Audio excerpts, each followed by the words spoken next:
তীব্র ভূমিকম্পে বিপর্যস্ত মিয়ানমারে উদ্ধার কাজে সহায়তা দিতে দেশটিতে যাচ্ছে বাংলাদেশ সশস্ত্র বাহিনীর একটি দল। দলটির রোববার মিয়ানমারে যাওয়ার কথা রয়েছে। শনিবার আন্তঃবাহিনী জনসংযোগ পরিদপ্তর আইএসপিআর এক সংবাদ বিজ্ঞপ্তিতে এ তথ্য জানায়। আইএসপিআর বিজ্ঞপ্তিতে বলেছে, ভূমিকম্পে ক্ষয়ক্ষতির পরিপ্রেক্ষিতে জরুরি ভিত্তিতে ওষুধ, ত্রাণ সামগ্রী, উদ্ধার ও মেডিকেল সহায়তা প্রদানের জন্য বিশেষ বিমানে রোববার মিয়ানমার যাচ্ছে বাংলাদেশ সশস্ত্র বাহিনীর উদ্ধারকারী দল। এর আগে শুক্রবার মিয়ানমারে আঘাত হানে তীব্র ভূমিকম্প। এতে এ পর্যন্ত সহস্রাধিক মানুষ প্রাণ হারিয়েছেন।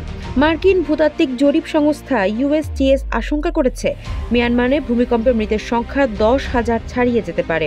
ভূমিকম্পে মিয়ানমারের পাশাপাশি থাইল্যান্ডেও ব্যাপক ক্ষয়ক্ষতি হয়েছে।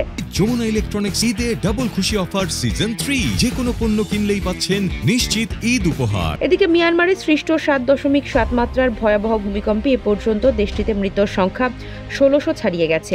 এ ঘটনায় 2021 সাল থেকে মিয়ানমার শাসন করা সামরিক জান্তা দেশটির 6 অঞ্চলে জরুরি অবস্থা ঘোষণা করেছে। পাশাপাশি পরিস্থিতি মোকাবেলায় জান্তা সরকার আন্তর্জাতিক সহায়তার আহ্বান জানিয়েছে।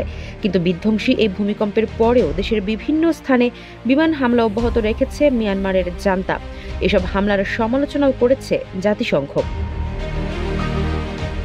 শনিবার রাতে এক প্রতিবেদনে এ তথ্য জানিয়েছে ব্রিটিশ সংবাদ মাধ্যম বিবিসি।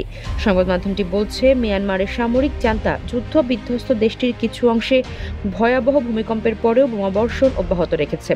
জাতিসংঘ এই হামলাগুলোকে সম্পূর্ণরূপে জঘন্য এবং অগ্রহণযোগ্য বলে বর্ণনা করেছে। জাতিসংঘের স্পেশাল র্যাপোর্টিয়ার টম অ্যান্ড্রুজ বিবিসিকে জানান, ভূমিকম্পের পর সবাই যখন মানুষকে উদ্ধারের চেষ্টা করছে, তখন সেনাবাহিনী মানুষের উপর বোমা নিক্ষেপ অব্যাহত রেখেছে। এটা অবিশ্বাসের চেয়ে কম কিছু নয়। বিবিসি বার্মিজ নিশ্চিত করেছে, উত্তরাঞ্চলীয় শান প্রদেশের নাউংচোতে বিমান হামলায় 7 জন নিহত হয়েছেন। ভূমিকম্প আঘাত হানার 3 ঘন্টারও কম সময়ের মধ্যে স্থানীয় সময় বিকেল 3:30টার দিকে ওই হামলা চালানো হয়। সাগাইয়ে আঘাত হানা 7.7 মাত্রার ভূমিকম্প প্রতিবেশী দেশগুলোতে অনুভূত হয়েছিল। এরপর মিয়ানমারের দ্বিতীয় বৃহত্তম শহর মান্দালয় এবং রাজধানী নেপিদোতেও ধ্বংসস্তূপে পরিণত হয়েছে অনেক অবকাঠামো।